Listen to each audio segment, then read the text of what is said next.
ஒரு பையனுக்கு நான் எம்எல்ஏ ஆக்குறேங்கிற அவன் யாரு? முந்தான வரைக்கும் அவனுக்கே தெரியாது நான் சீட்டு வருது. உடனே அவன் துண்டு போட்டு எம்எல்ஏ ஆயிட்டான்.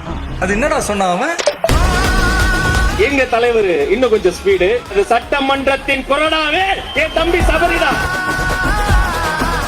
டிரைவர் பையன் எம்எல்ஏவா அப்படின்னு சொல்லும் போது அந்த வலி எவ்வளவு வேதனையை கொடுத்துருக்கோன்னு எங்களால் உணர முடியுது. இதை எப்படி சார் நீங்க பாக்குறீங்க?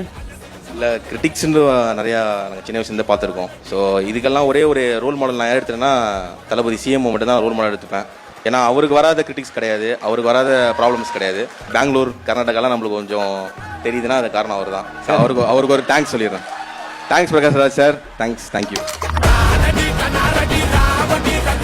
ஃபாரினில் தான் இருந்தேன். ஃபாரினில் கொஞ்சம் ஆயில் அண்ட் கேஸ் பிளான்ல தான் ரொம்ப கஷ்டப்பட்டு இருந்தோம். அப்போது சிஎம் சாரை பார்க்க வந்தோம் நான் நேரில். அப்போது அவர்கிட்ட கேட்டேன், இந்த மாதிரி நான் வந்துடுறேன் கட்சிக்கு அப்படின்னு. ஓகே, அவர் சிம்பிளாக எப்போவுமே சார் வந்து அதிகமாக பேச மாட்டாங்க, ஓகே பார்த்து வேண்டான்னாங்க. திடீர்னு ஒரு நாள் ஒரு ஷாக் வருது, விருங்கம்பாக்கம் கேண்டிடேட் நீ தான்டா, போய் விருங்கம்பாக்கத்தில் வேலை செய்ய ஆரம்பின்னு. ஸோ இந்த விருங்கம்பாக்கம் கான்ஸ்டியூஷனில் வந்து நிறைய பேர் நிறையா கொடுக்கறது ரெடியாக இருந்தாங்க, நிறையா எல்லாமே பண்ணுறது ரெடியாக இருந்தாங்க. பட் ஆனால் என்னையை கூப்பிட்டு நீ தானே அங்கே நிற்கணும், நீ தான் அங்கே இருந்து நீ தான் பார்க்கணும் அப்படின்னு சொல்லி பண்ணது வந்து ரொம்ப ரொம்ப சொல்கிறதுக்கு வார்த்தையே இல்லை.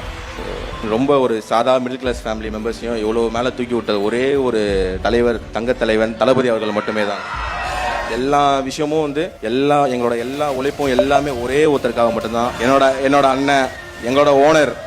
ஸோ சார், எங்களோட அண்ணன் சார், எங்களையும் சேர்த்துங்க சார்.